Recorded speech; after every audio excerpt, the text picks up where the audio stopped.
मन की बदमाशी का तो कोई उपाय होता नहीं, लेकिन यहाँ पर सबसे ज़्यादा ज़रूरी था प्रिया को संभालना, उसको मेंटल लेवल पे स्टेबल करना, उसको इतनी शक्ति मिलना कि वो इस दुख को सह सके, इस दुख को डील कर सके और इस दुख से बाहर निकल सके।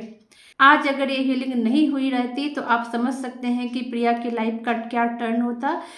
इंडिविजुअल लेवल पे तो दोनों ही लोग बहुत ही ज़्यादा पॉजिटिव हो चुके हैं, लेकिन इनके रिलेशनशिप में पहले वाली बात नहीं आई है, क्योंकि जैसा मैंने बताया कि मन की बदमाशी की कोई हीलिंग नहीं होती, लेकिन पीएलआर के द्वारा ये जानने की कोशिश जरूर की जाएगी कि अचानक से राहुल की बुद्धि क्यों पलटी, वो अचानक से इस तरीके से वो क्यों चेंज हो गया, इसका क्या कारण है। और पीएलआर के द्वारा उनके पास्ट लाइफ में जा कर के इन चीज़ों को देखा जाएगा और वहाँ से उनकी एनर्जी को सेटल किया जाएगा, ताकि आगे राहुल और प्रिया एक बहुत अच्छा जीवन जी सके। प्रिया एक भारतीय लड़की जो कि हमारे भारत के इंदौर की रहने वाली है, फैमिली उनकी इंदौर में वेल सेटल्ड है, लेकिन प्रिया पिछले कई सालों से विदेश में रह रही है, लंदन में रह रही हैं। वहाँ वो जॉब करती हैं, बहुत अच्छी जॉब है उनकी, बहुत ही हाई प्रोफाइल जॉब है, और जहाँ पे वो बहुत अच्छे से वेल सेटल्ड हैं, काफ़ी अच्छे से वो वहाँ रह रही हैं। प्रिया के साथ प्रॉब्लम ये आई कि वो जब इंडिया में थी, स्कूल में पढ़ती थी, तभी वो एक रिलेशनशिप में आई, एक लड़के के साथ उनकी दोस्ती हुई, और ये दोस्ती कुछ ऐसी थी कि सिर्फ लड़का ही नहीं, लड़के का परिवार भी प्रिया को बहुत ज़्यादा चाहने लगे। लड़के की जो माँ है वो प्रिया को बहुत ज़्यादा पसंद करने लगी, बिल्कुल अपनी बहू के रूप में देखने लगी। फिर प्रिया लंदन गई, वहाँ वो उसने बहुत ही धीरे धीरे करके उसने अच्छी जॉब को पाया और अब वो वहाँ बहुत ही अच्छे से सेटल्ड है। लेकिन लड़के के परिवार से बार बार ये प्रेशर आ रहा था कि हम इसे अपनी बहू बनाना चाहते हैं। लड़का भी प्रिया को बहुत पसंद करता था और प्रिया भी लड़के को बहुत पसंद करती थी। लड़के का नाम राहुल है। तो प्रिया और राहुल दोनों का रिलेशनशिप इस तरीके से इतने दिनों से, स्कूल के टाइम से ही चला जा रहा था, और धीरे धीरे समय के साथ साथ ये रिश्ते की गहराई और बढ़ती जा रही थी। और जब कोई रिश्ता इतना गहरे बढ़ता है, जब इतना लंबा सफ़र तय होता है, जहाँ पे ना देश की दूरी मायने रखती है, ना शहर की दूरी मायने रखती है, तो फिर ये समझ में आता है कि इस रिश्ते में कितनी प्योरिटी है। प्रिया को ना सिर्फ राहुल बल्कि राहुल का परिवार भी बहुत पसंद करते थे और वो चाहते थे कि दोनों की शादी हो जाए। राहुल के परिवार ने प्रिया के परिवार को कई बार कन्विंस किया, कई बार बात की। प्रिया की जो फैमिली है वो भी बहुत अच्छी बिजनेस फैमिली है, पैसे वाला परिवार है। खुद प्रिया बहुत अच्छे से सेटल्ड है। तो दोनों फैमिली की मर्जी से दोनों की शादी सेटल हो गई। ये बात हुई कि प्रिया जब इंडिया आएगी तो दोनों की शादी कर दी जाएगी। लड़के की फैमिली में बस राहुल यानी कि लड़का और उसकी माँ है, एक बहन है जिसकी शादी हो चुकी है। तो शुरू से बात ये हो रही थी कि लड़की अगर लंदन में है, वेल सेटल्ड है, तो ये फैमिली भी वहीं चली जाएगी, क्योंकि परिवार में बस माँ और बेटे ही बचे, राहुल और राहुल की माँ बहन की शादी हो गई है। तो इसी बेस पे लड़की के परिवार वालों ने भी शादी के लिए हाँ कर दिया। सब कुछ बहुत अच्छा जा रहा था। पिछले 2-3 साल से लड़के के परिवार वाले ये बार बार प्रिया की फैमिली को कन्विंस कर रहे थे कि हम आपकी लड़की से अपने बेटे की शादी कराना चाहते हैं, वो बहुत खुश रहेगी, हम लोग भी लंदन चले जाएंगे, इस तरह की बातें हो रही थी।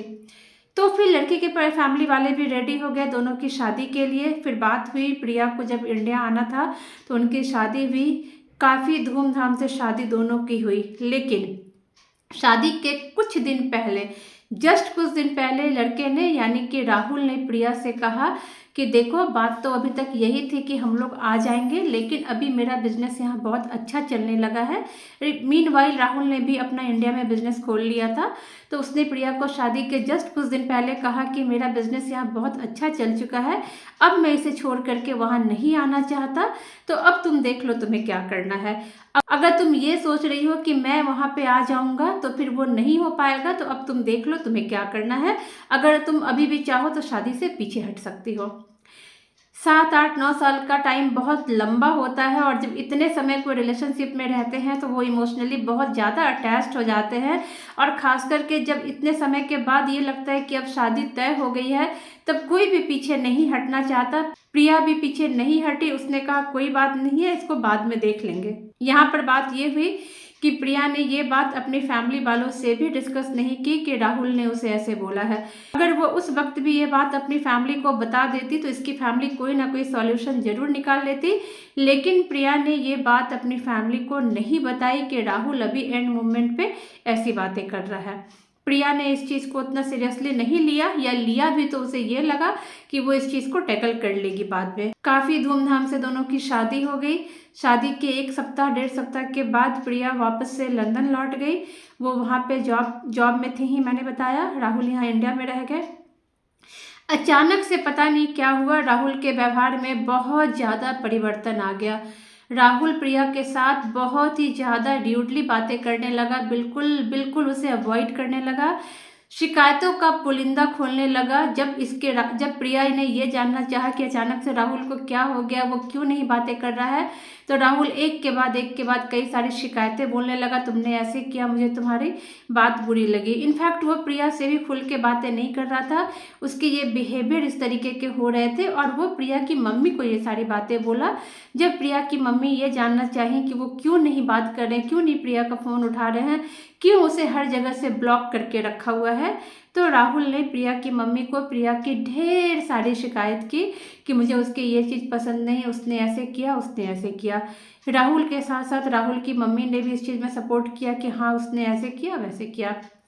जब प्रिया की मम्मी ने मामले को शॉर्ट आउट करने के लिए प्रिया से बात की, तो जितनी भी शिकायतें राहुल या राहुल की मदर ने की थी, उसमें से मैक्सिमम शिकायतें जो थी वो प्रिया को पता ही नहीं थी कि उसने ऐसा किया। जैसे उसने बोला कि प्रिया ने ऐसा किया, प्रिया ने वैसा किया, मैक्सिमम बातें प्रिया को भी नहीं पता थी कि उसने ऐसा की, मतलब कि उसके ऊपर ऐसे आरोप लगाए जा रहे थे। उन लोगों ने प्रिया के पेरेंट्स ने काफ़ी कोशिश की कि बातचीत करके मामला को हल किया जाए, लेकिन राहुल बातचीत करने को तैयार ही नहीं था। राहुल की मदर भी बातचीत करने को तैयार नहीं थे। उधर प्रिया बहुत ज़्यादा डिप्रेशन में चली गई थी, काफ़ी ज़्यादा परेशान हो गई थी। अब यहाँ पे प्रिया की मम्मी को ये बहुत ज़्यादा टेंशन होने लगी कि लड़की वहाँ अकेली रहती है और कोई इसे देखने वाला नहीं है, वहाँ वो अकेले है, अजनबी देश है, वहाँ कोई ऐसा अपना नहीं है, तो फिर वो किस तरीके से क्या करे। इसकी मदर बहुत ज़्यादा परेशान थी, बहुत ही ज़्यादा परेशान थी। प्रिया का डिप्रेशन दिनों दिन बढ़ता जा रहा था, बहुत ही ज़्यादा वो परेशान होती जा रही थी। उनकी मदर ने मुझे कॉल किया, वो प्रिया के बारे में बातें करना चाहती थी, प्रिया का पास्ट लाइफ रिग्रेशन भी कराना चाहती थी। वो मेरी बहुत पुराने सब्सक्राइबर हैं, वो मेरे चैनल्स को देखती हैं। प्रिया की मम्मी ये जानना चाहती थी कि क्या प्रॉब्लम है आखिर और किस तरीके से सॉल्व किया जा सकता है। उन्होंने पास्ट लाइफ रिग्रेशन के लिए ही कांटेक्ट किया, लेकिन उनको हीलिंग्स के बारे में भी सब कुछ पता था कि ऐसे ऐसे करके मेरी हीलिंग्स चलती है। जब हीलिंग की डिस्कशन आई तो मैंने उनसे कहा कि देखिए, हीलिंग जो है वो प्रॉब्लम्स को ज़रूर दूर कर सकती है, लेकिन बदमाशी का कोई उपाय नहीं है। लेकिन फिर भी चूंकि स्थिति प्रिया की बहुत ज़्यादा ख़राब होती जा रही थी, वो बहुत ज़्यादा डिप्रेशन में जाती जा रही थी। लड़की को अकेले इतनी दूर छोड़ करके उनकी माँ को भी चैन नहीं हो रहा था। लड़की दिनों दिन डिप्रेशन में जाती जा रही थी। उनकी मदर ने राहुल के भी फ़ोटो भेजे थे और राहुल के भी फ़ोटो मैंने देखे, तो राहुल की भी एनर्जी कोई बहुत ज़्यादा अच्छी नहीं लग रही थी।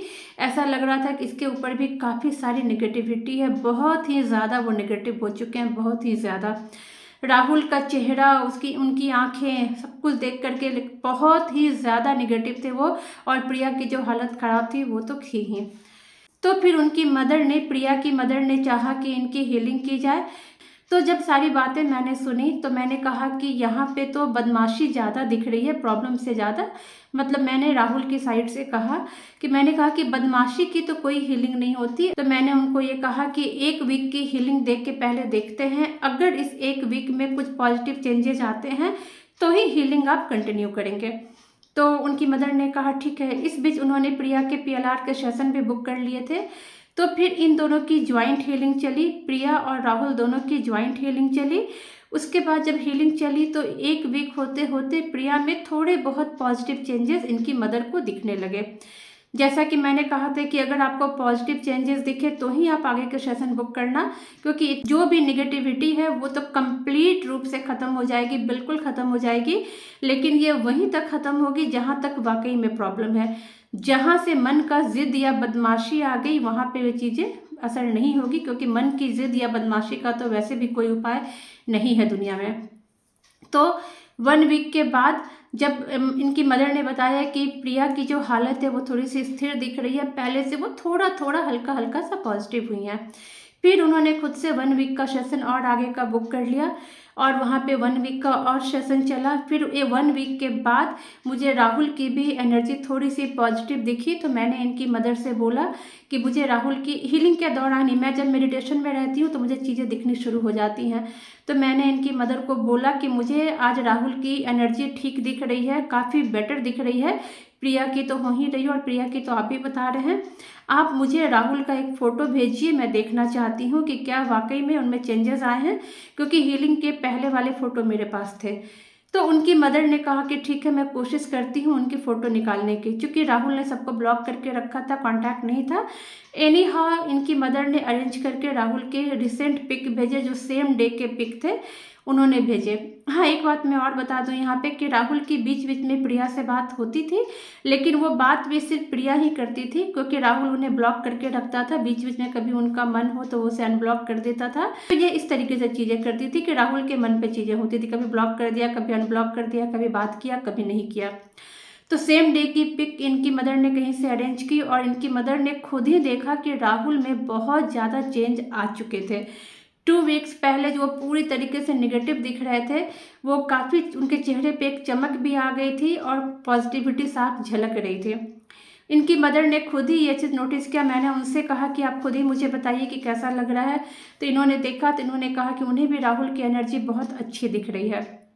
तो इस तरीके से चीज़ें आगे बढ़ने लगी। उसके बाद उनकी जो मदर है वो आगे के सेशन लगातार खुद ब खुद बुक करने लगी। मैंने उनको बोल रखा था कि अगर पॉजिटिविटी दिखती जाती है तभी आप सेशन बुक करते जाइएगा, अदरवाइज सेशन मत बुक कीजिएगा। उसके बाद प्रिया की मदर लगातार एक के बाद एक सेशन वो बुक करती ही चली गई, क्योंकि यहाँ पर उन्हें प्रिया में बहुत ज़्यादा चेंजेस दिख रहे थे। इस हीलिंग के दौरान मुझे ये भी समझ में आया कि जो राहुल है वो कहीं ना कहीं प्रिया पे मेंटल प्रेशर बनाने के लिए ये सारा चीज कर रहे हैं, ताकि उन्होंने शादी के कुछ दिन पहले ये बोल दिया था कि मुझे नहीं आना है, तुम अपना देख लेना। तो उनको एक तरीके का ये माइंड गेम भी हो सकता है। वो ये करना चाह रहे हैं कि अगर वो प्रिया से प्यार से बात करते रहेंगे तो प्रिया अभी आने की नहीं सोचेगी, एटलीस्ट 2 साल तो वो नहीं सोचेगी किसी पर्टिकुलर पर्सनल रीजन की वजह से, क्योंकि जब आप दूसरे कंट्री जाते हो, वहाँ रहने लगते हो, तो फिर आगे के स्कोप भी बहुत खुलते हैं। तो कहीं ना कहीं ये राहुल की तरफ से गेम खेला जा रहा है, उसको मेंटल प्रेशर में डाला जा रहा है ताकि वो सब छोड़ के इंडिया आ जाए, या कुछ भी इस तरह की चीज़ें। तो और प्रिया लगातार राहुल के जाल में फंसती जा रही थी। डिप्रेशन पे डिप्रेशन, डिप्रेशन पे डिप्रेशन उनको मिलते जा रहे थे। बहुत ज़्यादा एंग्जाइटी बढ़ चुकी थी, बहुत ज़्यादा डिप्रेस हो चुकी थी वो लड़की। इधर प्रिया की जैसे हीलिंग चलती गई, प्रिया और राहुल दोनों की हीलिंग चलती जा रही थी। इनकी मदर आगे आगे के सेशंस बुक करती जा रही थी। 6 वीक की हीलिंग अभी उनकी कंप्लीट हुई है। 1-2 दिन पहले ही उनके 6 वीक की हीलिंग कंप्लीट हुई। प्रिया में अमेजिंग चेंजेस हैं, अमेजिंग चेंजेस हैं। प्रिया अब चीज़ों को समझने लगी है, वो डिप्रेशन से बाहर आ चुकी हैं, चीज़ों को डील करना सीख चुकी हैं और उनके अंदर एक नई उमंग, नया हौसला आ चुका है और वो लाइफ से लड़ने की ताकत उनमें आ गई है। अगर ये हीलिंग नहीं होती तो आप समझ सकते हैं, इतनी दूर देश से, इतनी दूर विदेश में एक लड़की अकेली, जहाँ पे उसको देखने वाला नहीं, माता पिता उसको सहानुभूति के लिए नहीं, दूर दूर तक कोई अपना नहीं, उसकी क्या हालत होती। वो इस तरह की जब सिचुएशन आती है तो लोग काफ़ी गलत स्टेप भी ले लेते हैं, गलत कदम भी उठा लेते हैं, जो कि उनके लिए काफ़ी जानलेवा हो सकता है। तो यहाँ पर इस हीलिंग ने प्रिया को एक नई जान दी, एक नई उड़ान दी। अब प्रिया ये समझ चुकी है कि जीवन में स्ट्रगल है, उनको झेलना ही होता है। साथ ही साथ राहुल के व्यवहार से उनको बहुत ज़्यादा दुख नहीं होता। वो चीज़ों को समझना शुरू कर दी हैं, चीज़ों को सेटल करना शुरू कर दी हैं और सबसे बड़ी बात, अपने एंड पे वो पॉजिटिव रहना सीख चुकी हैं। इधर राहुल की एनर्जी भी काफ़ी अच्छी हो चुकी है, लेकिन जैसा मैंने बताया है कि मन की बदमाशी का कोई इलाज नहीं होता। हालांकि अभी प्रिया का PLR होना है। इस PLR में ये देखने की कोशिश की जाएगी कि आखिर इतना पुराना रिलेशनशिप इस तरीके से यू टर्न क्यों ले लिया, जहाँ पे रिश्तों में इतना प्यार था, इतनी मिठास थी, इतना पुराना रिलेशनशिप था, उस शादी के 2-2.5 महीने के अंदर इतना बिटर क्यों हो गया, राहुल में इतने चेंजेस क्यों आ गए, ये सारा कुछ PLR में देखा जाना है। PLR में देख करके जब इसका रीज़न पता चलेगा तो ये जो एनर्जी आ रही है इस एनर्जी को वहीं पे सेटल की जाएगी, वहीं से जो बैड एनर्जी ये लोग कैरी कर रहे हैं राहुल भी और प्रिया भी उसको कट की जाएगी। आने वाले समय में PLR के द्वारा इन दोनों के रिलेशनशिप को काफ़ी अच्छा टर्न मिलने की उम्मीद है। ये जो हीलिंग होते हैं ना, ये चमत्कार होते हैं, ये कमाल की चीज़ होते हैं। आज अगर ये हीलिंग नहीं हुई रहती तो आप समझ सकते हैं कि प्रिया की लाइफ का क्या टर्न होता, किस तरीके से वो बिल्कुल डिप्रेशन में चली जाती। और जहां आदमी एक बार डिप्रेशन में चला जाता है, जहां वो अपने परिवार से इतना दूर हो, तो आगे उसकी लाइफ में कितनी डिफ़िकल्टीज आ सकती है ये तो हम समझ ही सकते हैं। यहाँ पर मैं प्रिया के मदर के जो भी स्टेटमेंट हैं उसको टेस्टिमनी के तौर पे यहाँ पे अटैच कर सकती हूँ, आप वो देख सकते हैं। और आप सबसे भी प्रार्थना है कि आने वाले समय में प्रिया और राहुल की लाइफ अच्छी हो, वो एक साथ एक अच्छा जीवन जी सके, इसके लिए प्रे कीजिएगा। दोनों की लाइफ अच्छे से सेटल्ड हो, दोनों पति पत्नी पुनः एक हो जाएं और ये दोनों एक दूसरे को वही प्यार वही मान सम्मान देना शुरू करें जो ये कभी एक दूसरे को दिया करते थे। बात और भी बहुत ज़्यादा इम्पॉर्टेंट है, जब भी बच्चों के साथ इस तरह की परेशानी आती है तो उनके पेरेंट्स पे बहुत बुरा असर होता है और यहाँ भी ऐसा ही हुआ। इनके जो पिता हैं उनके ऊपर बहुत बुरा असर हुआ, प्रिया के पापा के ऊपर। वो अंदर ही अंदर घुटने लगे, बहुत ज़्यादा एंग्जाइटी हो गई, वो भी डिप्रेशन की तरफ जाने लगे और उनकी भी रातों की नींद उड़ने लग गई थी, उन्हें रात रात में नींद नहीं आती थी। इन्हीं सब सिचुएशन को देखते हुए प्रिया की मम्मी ने प्रिया के पापा की भी हीलिंग कराई थी। 6 वीक की उनकी हीलिंग चली थी और इस हीलिंग से उन्हें भी बहुत आराम मिला था, वो काफ़ी रिलैक्स हुए थे। उनकी जो नींद वगैरह की प्रॉब्लम हो गई थी वो सही हो गई थी और उन्होंने ये रियलाइज़ किया कि प्रॉब्लम आई है तो उसको फेस करना ही होगा। हेल्थ इश्यूज़ होने से या बीमार होने से प्रॉब्लम कम होने की बजाय और बढ़ जाएगी, ये रियलाइजेशन उनको आया था। हीलिंग से वो काफ़ी रिलैक्स हुए थे, उनका मन बहुत शांत हुआ था। उनकी हीलिंग ने प्रिया के पापा के मन को शांत किया, उन्हें शक्ति दी, उन्हें प्रेरणा दी कि वो दुखी ना हो और इस प्रॉब्लम को दूर करने के लिए कोशिश करें, इसका सॉल्यूशन निकालें, डिप्रेशन में ना जाए। और इसका इसके पापा पे बहुत अच्छा असर हुआ था कि हीलिंग प्रिया की हीलिंग के पहले स्टार्ट हुई थी और पहले ही ख़त्म हुई थी। उम्मीद है ये वीडियो आपको पसंद आएगी। वीडियो पसंद आए तो कमेंट में हर हर महादेव जरूर लिखिएगा। अगर अभी तक चैनल को सब्सक्राइब नहीं किया है तो ज़रूर कर लीजिएगा। Thank you so much friends, thank you.